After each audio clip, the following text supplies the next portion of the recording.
tanim niya naman eh. Tanim ng tiyahin ng asawa ko na si Nanay Juliana. Ito, di ba, kahit na matanda na sila, nagtatanim sila ng mani para may pagkakakitaan din. So, dapat ganun tayo. Hindi tayo maging tamad. Yan.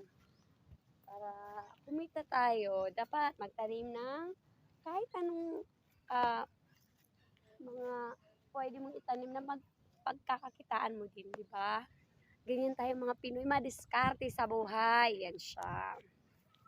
So, dito yan beach. Sa gilid ng beach yan.